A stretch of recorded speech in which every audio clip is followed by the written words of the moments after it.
Oi, quinto ano, tudo bem com vocês? Eu espero que vocês estejam todos bem. Estamos começando mais uma aula de matemática. Hoje nós estaremos revisando o nosso conteúdo de porcentagem. Com bastante atenção nós conseguimos, viu? Vamos lá, estaremos realizando uma atividade no nosso caderno. Vou trazer aqui uma explicação e após temos a nossa atividade no nosso caderno. Que nós temos que fazer o que nessa atividade? Inicialmente aí colocar a data de hoje, 9/10, tá bom? Então, bora começar a nossa aula. Nós temos aqui um troca de ideias de porcentagem, observando aqui como que nós conseguimos representar 38% por meio de uma fração e de um número decimal. Observando aqui que nós temos um inteiro que foi dividido em 100 partes iguais, foram coloridas 38. Então, a representação fracionária é uma das mais fáceis, né? Que nós vamos ter 38 sobre 100, 38 centésimos. Quando nós aprendemos primeiro fração, aí aprendemos número decimal. 38 centésimos, vamos observar que é 0,38. São dois números após a vírgula, então é centésimos. Agora, quando a gente observa também a nossa fração, 38 sobre 100, 38 por 100, nós podemos representar aí como 38%, ok? Observe agora, nós vamos ver outras representações aí, ó, do 72%, observando a fração é 72 por 100, o número decimal é 0,72, que são aí os 72 centésimos, e lá na porcentagem 72%. Os 76%, nós temos 76 sobre 100 na forma fracionária, e 76 centésimos aqui no nosso número decimal. 88%, nós vamos ter 88 sobre 100 e 0,88, que são os 88 centésimos, tá bom? Nós tínhamos um infográfico aí no nosso livro, tá bom? Representando essas porcentagens, tá bom? Nós vamos observar aqui que 72% das viagens de bicicleta são de deslocamento. Isso significa que a cada 100 viagens, 72 são de deslocamento. Por porcentagem, ó, a cada 100, 72 são de deslocamento. Agora aqui dos 76% é que os usuários usam um bilhete único. Ou seja, de cada 100, 76 usam o bilhete único. E aqui a gente tem aqui 88% dos usuários avaliam o sistema de compartilhamento de bicicletas como bom ou ótimo, ou seja, a cada 100, 88 pessoas avaliam esse sistema aí das bicicletas como bom ou ótimo, ok? Essa é a ideia da porcentagem. De 100, alguma quantidade é essa aí expressa, ok? No caso aqui, ó, de 100, 60 pessoas, né? 60 usuários, ok? Agora nós vamos ver um exemplo, ó. Veja como calcular a quantidade de usuários que escolheram a bicicleta por ser um meio de deslocamento mais rápido.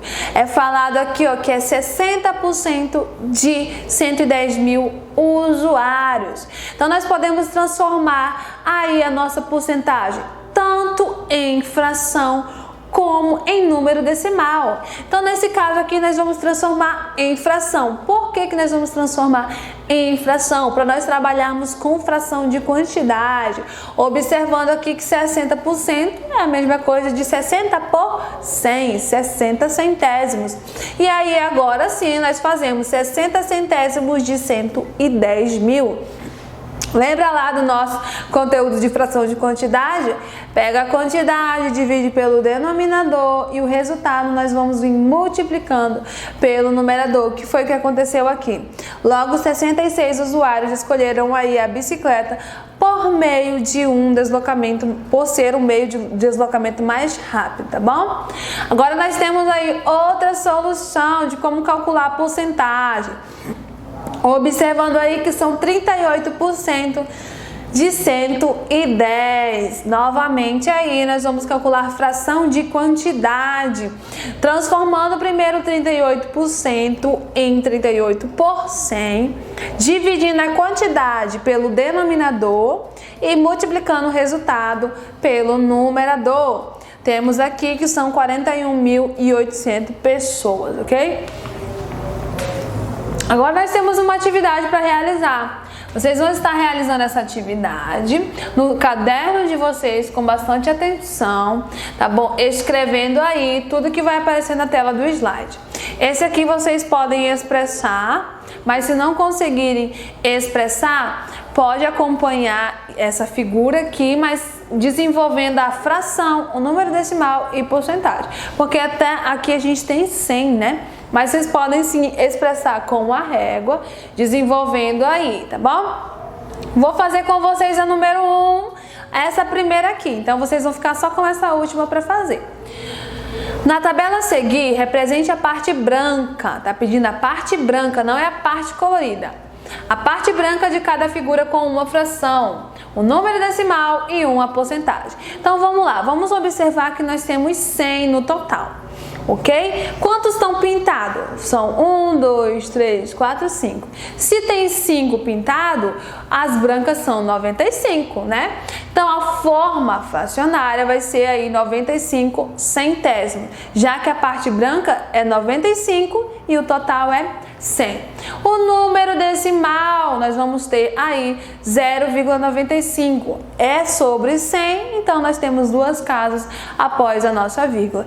E a porcentagem, tranquilinho, nós sabemos fazer 95%, já que a nossa fração aqui, ó, 95 por 100, quando nós vamos representar a porcentagem, 95%. Agora essa aqui vocês vão estar fazendo com bastante atenção. Lembrando, eu quero a parte branca, ok? A número 2, calcule as porcentagens a seguir. Vamos lá. Tem letra A, letra B, letra C para fazer. Eu vou fazer com vocês só a letra A. As outras vocês vão estar realizando com bastante atenção. Nós temos ali a letra A, 20%, que é a mesma coisa de 20 por 100. Agora nós podemos simplificar para facilitar a nossa vida, em vez da gente fazer assim, 60 dividido para 100 e depois o resultado multiplicar pelo numerador. Nós podemos usar o artifício de simplificar a nossa fração. Simplificando a fração de 20 centésimos, nós vamos ter ali 1/5, tá bom? Simplifiquei a minha fração, é igual, né? 20 sobre 100 é igual a 1/5. Então, nós podemos fazer aí 1/5 de 60. Dividindo agora a quantidade pelo denominador, nós temos aí 60 dividido para 5, que é igual a 12, ok? A melhor estratégia para você é simplificar até você ter o 1 como numerador. Porque lembra lá, quando a gente tem o nosso conteúdo de fração de quantidade, a gente tem duas possibilidades. Quando a gente tiver a fração com o numerador sendo 1, nós vamos pegar a quantidade e vamos dividir pelo denominador. Mas aí quando a gente tem outra fração que o numerador é diferente de 1, nós vamos trabalhar com a quantidade dividido pelo denominador e o resultado vai multiplicar pelo numerador.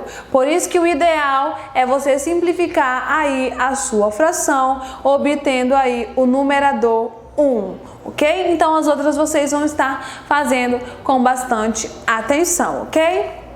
Vamos concluindo aí a nossa aula de hoje, onde nós trabalhamos aí dois conteúdos, né? Na verdade não dois conteúdos, mas porcentagem, tá bom?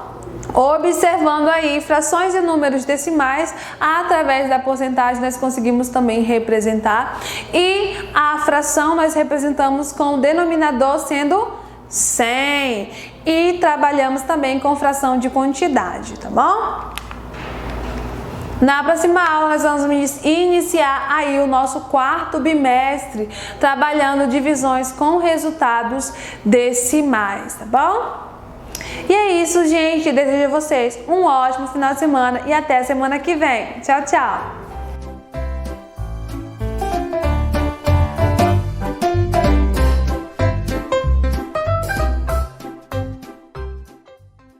Olá, quinto ano! Tudo bem com vocês? Estamos aqui para mais uma aula em casa. E a aula de hoje é referente ao dia 9 de outubro de 2020, fechando o nosso terceiro bimestre. E a gente vai fechar o nosso terceiro bimestre com o seguinte conteúdo: os parangolé de Oiticica. Esse é o contexto que a gente vai entender e dialogar sobre ele na aula de hoje. Esse conteúdo está aí na página 46 do seu livro didático e a gente já tem aqui uma figura de abertura que exemplifica esses parangolé do artista chamado Oiticica, que a gente vai conversar sobre ele nesta aula, certo? Então, os parangolé de Oiticica é do artista chamado Hélio Oiticica, que nasceu em 1977 e faleceu em 1980. Ele foi o pintor, ele foi o escultor, artista plástico e performático de algumas aspirações anarquistas, ou seja, Hélio Oiticica, ele foi um grande artista que também gostava de trabalhar com performance. E dentro das suas performances, ele desenvolveu os chamados parangolés, denominado de Oiticica, que a gente vai entender como é que surgiu e como se desenvolveu, tá? Ele é um dos artistas mais considerados da história da arte brasileira, por sua visão aí de arte moderna, que nós podemos chamá-las, e ele, assim como a artista que a gente trabalhou na aula anterior, sobre as esculturas, sobre os bichos de Lewis Clark, ele também procurava unificar e fundir a arte e a vida, ou seja, contextualizando que a arte tem vida, e ele procurava trazer essa vida através das suas obras de arte. Seus experimentos que pressupõem uma ativa participação do público são em grande parte acompanhados de elaboração teórica, com a presença de textos e comentários poéticos. Ou seja, Oiticica buscava em suas obras, dar vida para suas obras através da participação do público. E todo esse contexto era elaborado, por meio de uma defesa teórica, ou seja, tinha um texto, tinha uma história para explicar o contexto daquela obra que ele estava realizando, certo? Então, em 1960, Hélio Oiticica colaborou para a escola de samba Estação Primeira Mangueira, criando os parangolés. Então, os parangolés foram criados para a escola de samba Estação Primeira da Mangueira, para poder participar das intervenções do carnaval. E Hélio Oiticica criou esses chamados parangolés.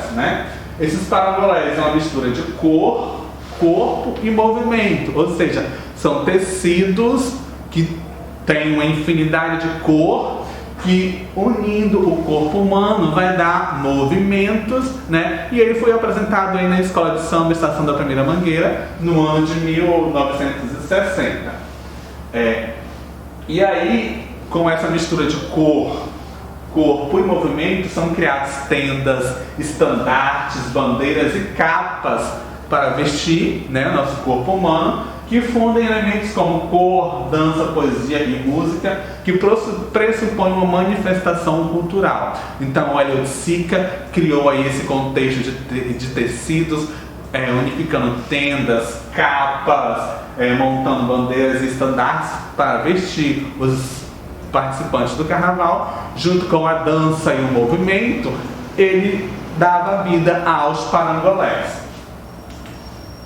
E aí nós temos aqui algumas imagens desses parangolés, Começando aqui pelo nosso lado direito, nós temos ali uma pessoa vestida aí com esses tecidos de coloração amareladas, laranjadas, avermelhadas e até meio acinzentadas. Na imagem de baixo nós temos aí uns três pessoas vestidas com aí uma espécie de saco, que desenvolve uma aparência, que dá uma movimentação. Na imagem do centro nós temos ali outra pessoa vestida aí com outros tipos de material, de capa de cor verde, vermelha e azul. Lá no canto nós temos outro rapaz vestido com alguns indumentários de cor laranja, rosa, amarelo. E nós temos aqui embaixo também outra pessoa com as mesmas tonalidades do rapaz lá de cima. Então isso se configura os parangolés, essa mistura de cor, essa mistura de tecido, permeada de movimentos de dança, é que vai fazer os parangolés, denominado por Oiticica, para fazer uma intervenção artística, essa mistura de cor, né, de tecido, de dança e do corpo humano para dar vida a esta obra, certo? Então, o que a gente vai fazer? Como atividade, contextualizando os parangolés de Oiticica, a gente vai montar o nosso parangolé aí na sua casa, tá? Você vai precisar de quê? De tecido de cor única, de vários tecidos de cor únicas. Eu trouxe aqui para vocês alguns tecidos de cor única para poder contextualizar os parangolés de Oiticica. Então, aqui eu tenho alguns tecidos. Ó, você pode ver que eu tenho aqui um tecido de basicamente uns 3 metros de comprimento, mais de uns 35 centímetros de largura. Eu tenho aqui uma tonalidade, eu tenho aqui uma segunda tonalidade, né? Eu peguei aqui um rosa, um tecido de cor azul, eu trouxe mais um amarelado, tá? Então você vai pegar vários pedaços aí de tecidos na sua casa, tá? Pede da mamãe, do papai aí para te ajudar, né? Pegar toalhas, pegar tecidos aí de diferentes cores, né? E você vai montar aí o seu parangolé de Oiticica. Eu estou colocando aqui no meu pescoço só para demonstrar para vocês os tamanhos dos tecidos, tá? Mas não precisa cortar, não. Chama o papai e a mamãe, ajuda aí a dobrar, né? E une-se vários tecidos e você vai montar o seu parangolé, né? O material didático de vocês fala para vocês utilizarem alfinetes, né? Mas vamos evitar usar alfinetes, tá? Você pode amarrar os tecidos no seu corpo.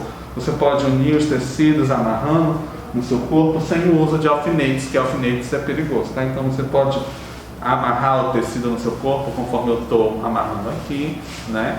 E montar o seu parangolé de Oiticica. É importante você perceber que esses tecidos precisam ter movimentos, tá? Você precisa fazer movimentos com esses tecidos, colocar no corpo, pode amarrar tecido na cabeça, pode deixar pode se revestir com esses tecidos, e é importante que ele tenha movimento para você articular essa movimentação da dança, tá?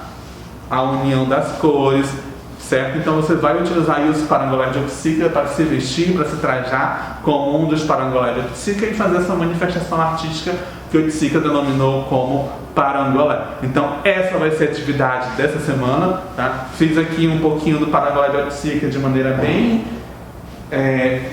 simples, mas você pode aí extravasar, pode utilizar, monte uma dança, tá? E grave um vídeo e envie aqui para a escola, até mesmo fotografe e envie aqui para a escola para mim perceber como é que foi a sua montagem do seu parangolé de Oiticica. É importante que apareça cor, apareça movimento, tá? E que você se divirta aí na sua casa com os parangolés de Oiticica. Por hoje a gente vai ficar por aqui, certo? Estou com saudade de vocês e te espero também no plantão Tira Dúvidas. Beijinhos e abraços e tchau, tchau!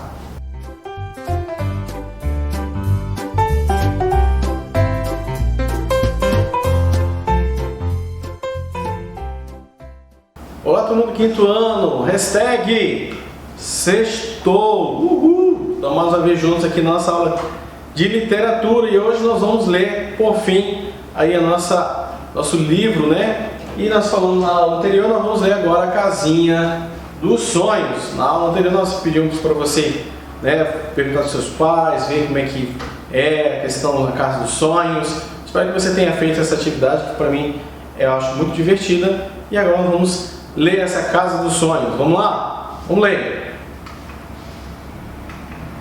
Essa é a nossa aula aí, o nosso livro.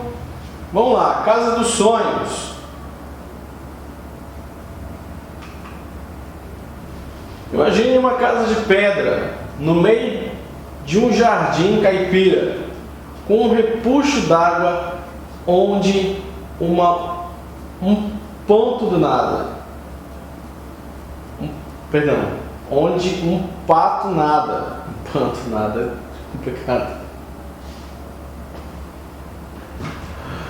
Ai, desculpa, eu errei. Mas eu não sou uma palavra, se fosse uma continua aqui, dá um ponto. Ah, tá.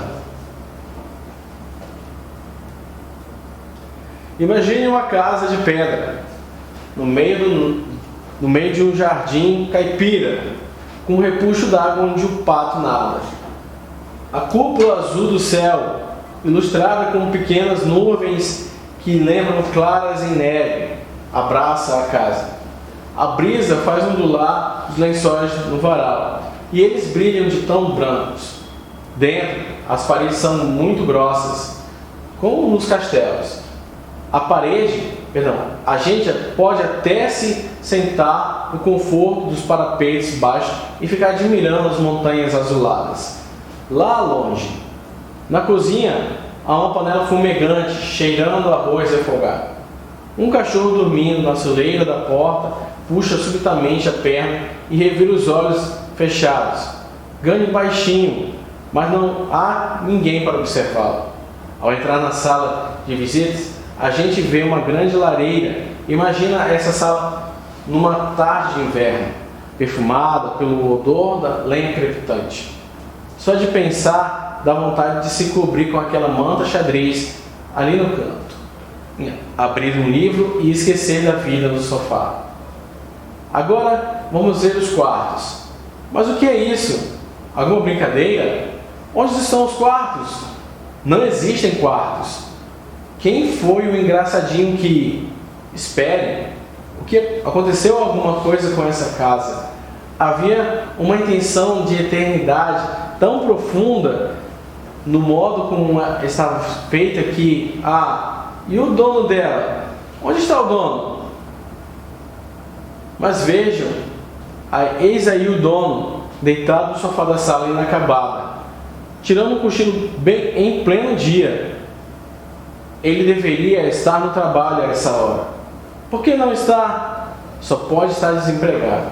Na verdade, está olhando a casa com mais atenção. A gente consegue notar as coisas... Na verdade, olhando a casa com mais atenção, a gente consegue notar que passaram despercebido. Por exemplo, por causa da falta de quartos, os moradores estão amontoados na cozinha. Todos menos o pai, claro, que ronca na sala, talvez embriagado, e exige sossego. A mãe refoga arroz num fogareiro instável. Os filhos são 3 meninos pequenos, estão à volta dela, descalço, nariz escorrendo. Acompanhe com atenção a fritura do cereal. Pelo retângulo da porta aberta, dá para ver lá fora uma cortina gasosa de chuva, contra a qual recorta a figura do cachorro adormecido. De repente, uma rajada de vento úmido apaga o fogareiro. A mãe solta uma praga. O cachorro acorda, assustado e corre, granindo e derrubando tudo por onde passa. A mesa com o fogareiro se desequilibra. A panela gira, quase cai. Grãos de arroz quente atingem os pés dos meninos e eles pulam e gritam de dor. O telefone toca. Sem saber se socorre a panela ou os meninos, a mãe joga um pano de prato para o ar e pega o telefone. Alô? Diz uma vozinha educada. A senhora não quer colaborar com o lado dos filhos dos alcoólicos anônimos? O pano de pratos pousa sobre os ombros da mãe. Assim como o cachorro, o pai acorda assustado, imaginando uma enchente, a casa caindo, os filhos afogando. Tragédia horrível. Melhor acudir. Onde? O pai entra na cozinha catando com a mão. Segundo dizem em Minas Gerais, esbarra no pé da mesa e pronto, lá foi o almoço definitivamente ao chão. A mãe, lágrimas escorrendo pelas faces, o manto nos ombros como uma imagem de Nossa Senhora do Perpétuo Socorro. Olha o pai escarapachado e a panela de arroz esbocada na cabeça dele. A mãe faz um não mudo. Era a última porção de arroz na despensa. Encarando cada um dos filhotes, o pai apanha na ponta da língua a comida retida em seu bigode. Os meninos esperam tensos o bate-boca explodir. A mãe chamar o pai de bêbado, vagabundo. O pai xingar a mãe de, digamos, chantagista. O cachorro, até a cortina da chuva na porta com gelos e fixos. Nada respira, esperando. Nisso, o menino, no meio, começa a rir baixinho. Tapa a boca com as mãos, temeroso de castigos velhos conhecidos. Mas, como uma enchente impossível de deter, o mais novo logo está rindo também. E também o mais velho. Os três riem cada vez mais alto. E agora a gente já pode ver toda a cena. Um pastelão, só com o pai e a mãe teimando em desempenhar papéis sérios, descombinados com o resto, pois não há como que ficar sério debaixo de uma panela de arroz, no manto de pano de pratos. A mãe, por fim, desmonta seus dragões imaginados, joga ao chão as supostas lanças em rixe. O pai diz: gostoso esse arroz? Tem mais? O rosto da mãe ilumina-se no sorriso, e é como se fosse a senha, a peça que faltava para o quebra-cabeça significar alguma coisa. E o milagre acontece. A casa se faz, constrói-se, acaba-se, saídos não se sabe de onde. Surgem os quartos, as camas arrumadinhas, com colchas de matelacê, bichos de pelúcias, vídeos, quadros com montanhas distantes. A brisa faz ondular as cortinas do voile. Na porta da cozinha, o cachorro se espreguiça, acordando. Ele observa o céu azul, as nuvens como claras em neve, e suspira, chateado, sem entender por que os pesadelos como este da casa de pedra assolam suas melhores sonecas. E por fim é essa a história da casinha dos sonhos, gente.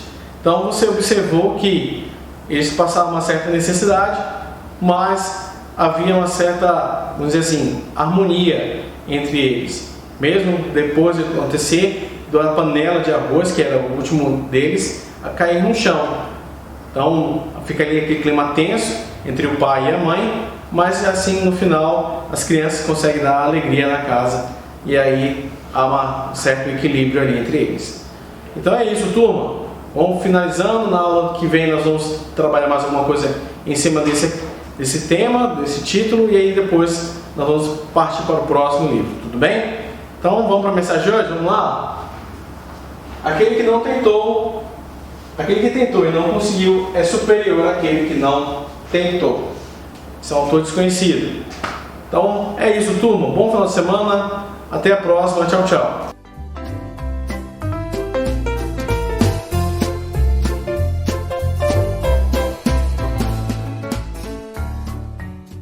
Olá, quinto ano, tudo bom com vocês? Vamos então à nossa aula. Lembra que na última aula de história falei para vocês que a nossa aula seria dia 9/10? Então, como a gente já finalizou o nosso conteúdo de geografia, agora a gente vai finalizar o nosso conteúdo de história. Nós vamos fazer aí a correção, tá bom? Livro de história de vocês. Vamos fazer a correção das nossas atividades. Páginas 31, 33, 34 e 36 de história. Também nós vamos aí revisar na página 36. Vamos lá então a nossa correção. Troca de ideias. Vamos lá. Porque ouvir, respeitar e atender os diferentes pontos de vista das pessoas é uma atitude cidadã. A liberdade de pensamento e de expressão são direitos humanos importantes, e para que sejam colocados em prática, é preciso que as pessoas ouçam as diversas opiniões, respeitando crenças culturais e posição social de outros indivíduos.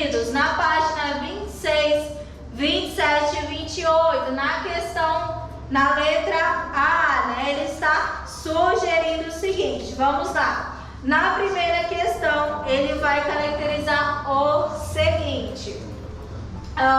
O posicionamento na fonte 1, o que ele está apresentando aí para vocês? É contrário ao uso do celular, pois há o argumento de que o uso do aparelho para estudar pode desconcentrar e provocar cansaço. O posicionamento apresentado na fonte 2, ele é favorável ao uso pedagógico do celular, ou seja, para fins de aprendizagem. Já na fonte 3, possibilita uma leitura positiva sobre o uso do celular nos estudos.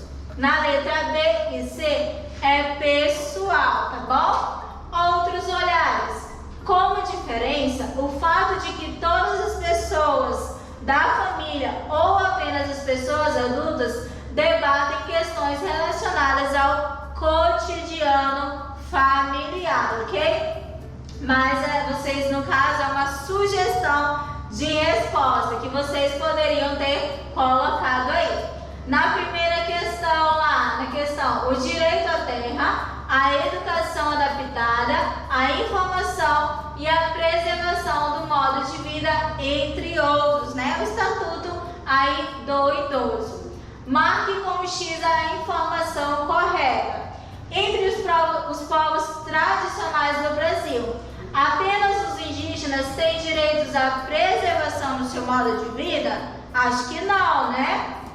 Os povos indígenas e as comunidades de ribeirinhos e quilombolas têm histórias e modos de vida diferentes que necessitam ser protegidos por meio de direitos específicos? Sim, correto, tá bom? E aí na página 36 ele vai descrever lá na primeira: os povos indígenas e quilombolas não têm documentação que comprova a posse de terras habitadas há muito tempo por seus antepassados, o que dificulta o processo de demarcação. Na questão 2 ela é pessoal, mas como sugestão aí para vocês, considera a importância da terra para os povos tradicionais e o direito que tem sobre o território que habitam. E aí na questão 3, refletir sobre o uso das tecnologias como uma maneira de disseminar importantes informações sobre a violação dos direitos indígenas, como a invasão de terras e o desmatamento de florestas. Muitas vezes, esses indígenas se encontram afastados dos grandes centros urbanos e as tecnologias digitais são um dos únicos meios disponíveis para a comunicação a longa distância, tá bom? Relembrando aí o que a gente viu na nossa última aula, né? Na página 32 fizemos a leitura, página 34 e aí finalizando página 36 a revisão sobre a diversidade de expressão de culturas são exemplos de que? Diversidade. Além aí, no passado havia crianças que trabalhavam e muitas delas não frequentavam a escola. Atualmente essa situação mudou, considerada aí um crime pela lei, Estatuto da Criança e do Adolescente. Respeitar opiniões diferentes é uma atitude cidadã. Além também nós vimos que os povos tradicionais têm direitos específicos como acesso à terra e a preservação de seus modos de vida. Então, esse daí é um dos conteúdos que nós trabalhamos nas nossas aulas de história, tá bom? Então, espero que vocês tenham gostado, tenham compreendido, tá bom? Bom estudo para vocês, beijos e até a próxima aula.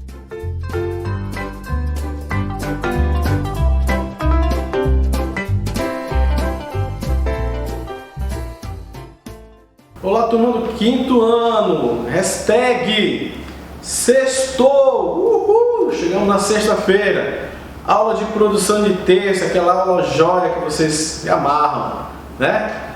Enfim, vamos tratar sobre hoje a nossa aula exclusiva sobre algumas lendas e mitos brasileiros. E na aula anterior nós já vimos, nós vimos as lendas urbanas e as suas características, E hoje nós vamos entrar nesse assunto. Algumas lendas você já conhece. Eu não vou contar a história inteira, vou somente contar do que se trata e algumas partes dela. Tudo bem, turma? Então, vamos lá? Vamos conhecer esses mitos e essas lendas? Vamos lá! Mitos e lendas brasileiras. Aí vem aí a bruxa. Vamos lá. Figura carimbada nas histórias infantis. É uma velha de nariz e queixo grandes, com cabelos brancos e assanhados, vestida sempre de preto. Segundo a lenda, ela entra nas casas para carregar crianças que não querem dormir. Muitas vezes é confundida com a Cuca, ou com outras personagens noturnas que desempenham o mesmo papel. Aí vem a Cuca. Segundo a lenda, carrega as crianças inquietas que não querem dormir ou que falam muito dentro de um saco e some imediatamente. Sua aparência é quase a mesma da bruxa, velha, de cabelos brancos e enrugada. É um personagem criado no Brasil e está constantemente presente nas cantigas de Niná. Lembra da Nana Neném? Pois é. Saci Pererê, garoto negro de uma perna só, possui poderes mágicos através de seu gorro vermelho e se aproveita para fazer muitas travessuras com as pessoas que vivem ou passam pela mata. Caracteriza-se por usar sempre um cachimbo. Mula sem cabeça é a história de uma mulher que teve um romance com um padre e recebeu um castigo. Todas as noites de quinta-feira é transformada em um animal e sai galopando e soltando fogo pelas narinas. Continuando. Curupira ou caipora é a lenda de um anão que tem os pés virados para trás. Protege as matas e os animais. Algumas pessoas acreditam que ele é responsável pelo desaparecimento de algumas pessoas nas matas brasileiras. Mãe d'água ou Iara. A palavra Iara é de origem indígena, que significa aquela que mora nas águas. Provavelmente foi gerada na mitologia através do mito da sereia. É uma mulher metade peixe, metade humana, que atrai os homens com seu belo canto e os leva para os rios onde vive, no norte do país. Os homens que conseguem voltar de lá ficam loucos e o encanto só é quebrado através de um feitiço de um pajé. Mãe de ouro é a lenda de uma bola de fogo que indica onde se encontra ouro. É conhecida também como uma mulher que vive nas cavernas e que atrai os homens casados. Boitatá conta a lenda que foi uma cobra sobrevivente de um dilúvio que cobriu toda a terra. Por causa disso, ele se escondeu em um buraco e os seus olhos cresceram. Desde então, anda pelas madrugadas perseguindo viajantes noturnos e procurando restos de animais. Também conhecido como fogo que corre. O mito do Boitatá é de origem indígena e consiste nas histórias de uma cobra de fogo que protege a natureza, perseguindo aqueles que a desrespeitam e até matando-os. Lobisomem. Este mito não é exclusivamente brasileiro. Conta a história de um homem que, por algum motivo, foi mordido por um lobo e, ao invés de morrer, adquiriu capacidade de transformar-se em um ser monstruoso, com características de um lobo e de homem, e que ataca as pessoas nas noites de lua cheia. Há uma outra história a respeito do lobisomem. Seria uma maldição para o 7º filho de uma mesma mulher. Aos 13 anos, ele começaria a se transformar no tal monstro e o encanto só se quebra quando alguém aproximar-se dele sem que veja bater na cabeça do monstro. Pisadeira. A lenda de uma velha que aparece durante a noite e pisa na barriga das pessoas que dormiram com o estômago cheio, provocando nelas falta de ar. E aí, conheciam todas elas? E algumas que eu confesso para você que eu não conhecia, principalmente essa última aí, a pisadeira. Mas é isso, turma. Você conheceu algumas dessas lendas e, como eu falei, elas são, né, de uma forma bem reduzida para que você possa compreender aí todas elas. Quando alguém um dia falar, você conhece a lenda do Boitatá, da mula sem cabeça, da cuca, então aí você já tem uma noção do que se está se tratando. Tudo bem, turma? Então é isso. Vamos finalizando, vamos para a mensagem?